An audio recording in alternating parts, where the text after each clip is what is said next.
నాన్నగారు లేరమ్మా? నాన్న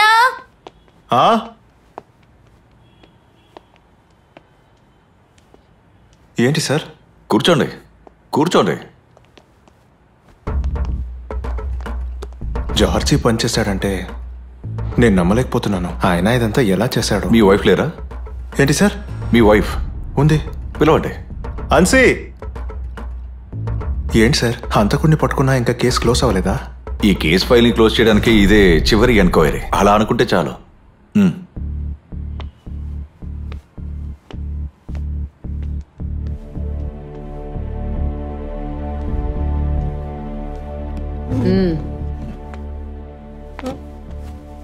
కూర్చో. మాకు కొన్ని అనుమానాలున్నాయి. సార్, ఆ రోజు చెప్పింది తప్ప ఇక చెప్పడానికి ఏమీ లేదు. వాళ్లతోటి మాకు ఎలాంటి రిలేషన్ లేదు. ఇక నిజం చెప్పాలంటే 4-5 సార్లే చూసుంటాం. అదంతా మేము ఆ రోజే చెప్పాము కదా. ఎలా ఉన్నావు? ఈ కేసు విషయంలో ఇంకా నువ్వేదైనా చెప్పాల్సిందుందా? లేదు, ఇంకేం చెప్పడానికి లేదు. మీకు రూబీ నుంచి మెసేజ్ వచ్చిందా? ఇంకా ఆయన ఏ మెసేజ్ పంపలేదు. ఫైసల్ 8089 84 81 82. ఇది మీ వైఫ్ నంబరే కదా?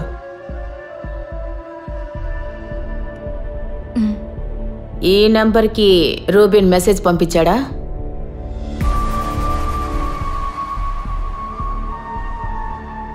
మాట్లాడబట్టే. అసలు మీరెందుకు సార్ ఇలా హింసిస్తున్నారు? తనకి ఎవరూ ఏ మెసేజ్ పంపలేదు. ఇక్కడ ఫోటోస్, వీడియోస్ ఏదైనా కొరియర్లో వచ్చాయా? లేదు సార్, అలాంటివి ఏం రాలేదు. నిజంగానా? మీరేంటి మమ్మల్ని అనుమానిస్తున్నారా?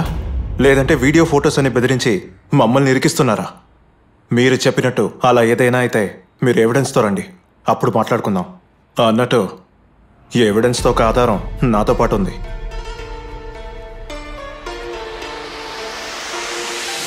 చూడండి, బాగా చూడండి.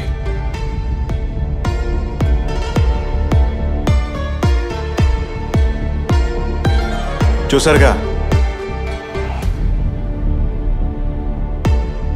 ఇందులో స్నేహతో కలిసి వెళ్తుందెవరో జాగ్రత్తగా చూడండి.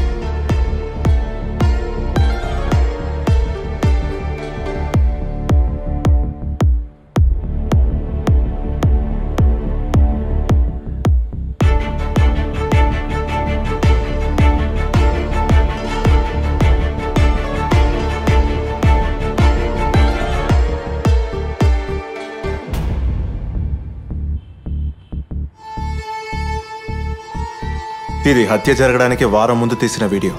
దాని డీటెయిల్స్ అందులో ఉన్నాయి. ఇప్పుడు చెప్పండి, మీకు హత్య చేయబడిన స్నేహకి సంబంధం ఏంటి? ఇదిగో, ఇందులో నుండి మీరు తప్పించుకోవడానికి అవకాశమే లేదు.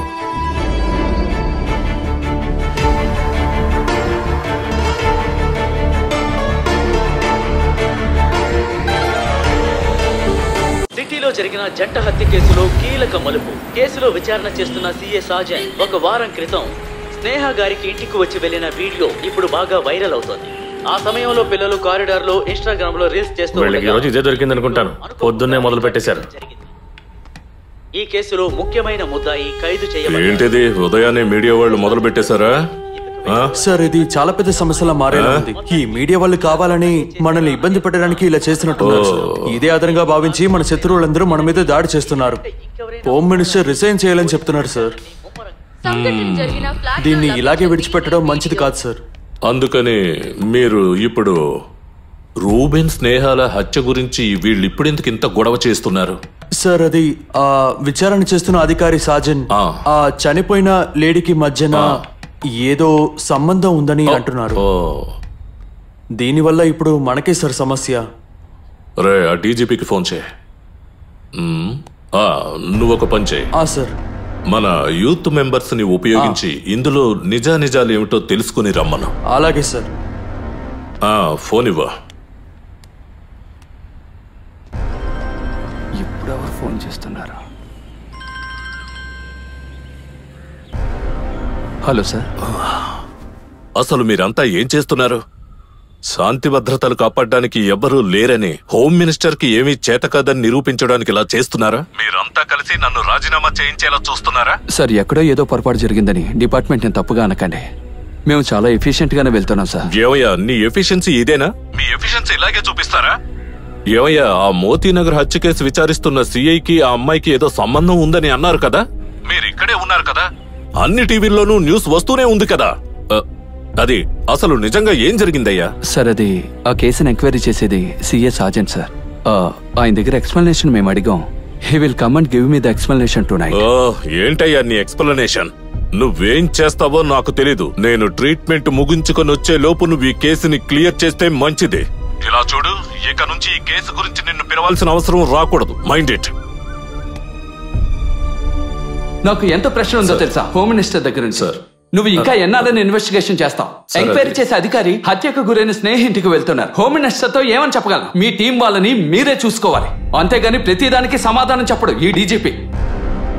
ఈ కేసుని నువ్వే కదా ఇన్వెస్టిగేషన్ చేస్తాను. హత్య చేయబడ్డ స్నేహితుడికి నువ్వెందుకు వెళ్ళావు? మీ ఇద్దరి మధ్య బంధం ఏంటి? సార్, స్నేహ ఇంతకు ముందు ఇచ్చిన కంప్లైంట్ ని విచారించడానికి నేను అక్కడికి వెళ్ళాను. సార్ వస్తున్నారు.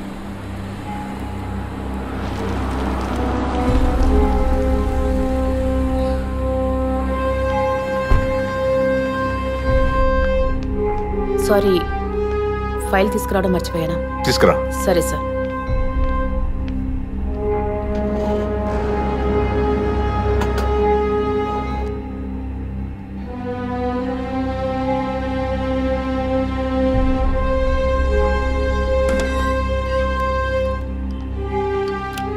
సార్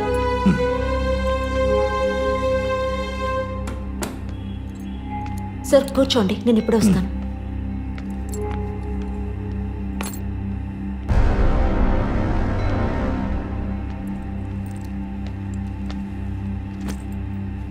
మీకు మీ హస్బెండ్కి మధ్య ఉన్న సమస్య ఏంటి? ఇప్పుడు ఈ కేసులో కురగతి ఉందంటే స్నేహ ఆ రోజు ఇచ్చిన ఎవిడెన్స్ ద్వారానే సార్. ఈ డీటెయిల్స్ అన్నిటినీ మొదటి నుంచి ఆ కేసు ఫైల్లో చేర్చాను. ఆ రోజు ఆ విజిట్ తో పాటు ప్రస్తుతం ఈ కేసు యొక్క స్టేటస్ ఏంటి? అదే నాకు కావాలి. సార్, ఆ ఫ్లాట్ లో ఉన్న ఎవరో ఆ హంతకుడికి సాయం చేసినట్టున్నారు సార్. మేము ఒక్కొక్కరిని విచారిస్తున్నాం సార్. విత్ ఇన్ 7 days లో ఫారెన్ ట్రిప్ పూర్తి చేసుకుని హోమ్ మినిస్టర్ వస్తున్నారు. అందువల్లే I want the case to be resolved. నేరస్తుని కనిపెట్టాలి. Sure sir, we will do it. Do you get me?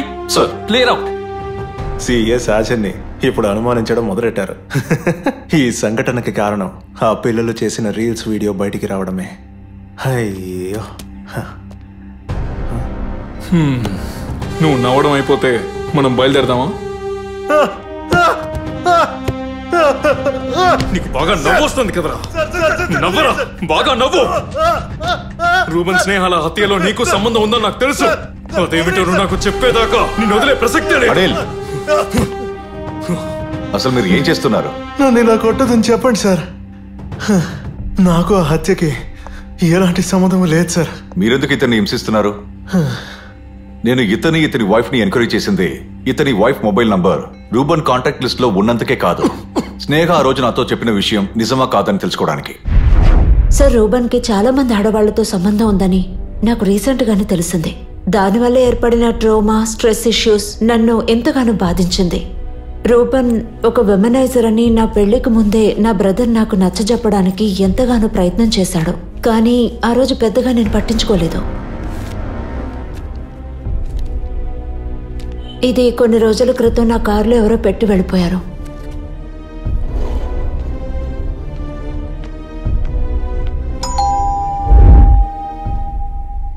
స్నేహ ఇచ్చిన కంప్లైంట్ ద్వారా విచారించడానికి ఒక భాగంగా ఫైజల్ భార్యని విచారించాము. ఇంతవరకు ఈ హత్యకి అనుమానించదగిన ప్రతి అక్యూజ్డ్ పోలీస్ రావడానికి ముందే హత్య చేపట్టారు. ఇక ఈ కేసు సంబంధించి ఎలాంటి హత్య జరగకూడదు. ఇతన్ని వదిలేయండి. సార్, కొన్ని రోజుల క్రితం నా ఫోన్కు ఒక ఫోటో వచ్చింది వాట్సాప్లో.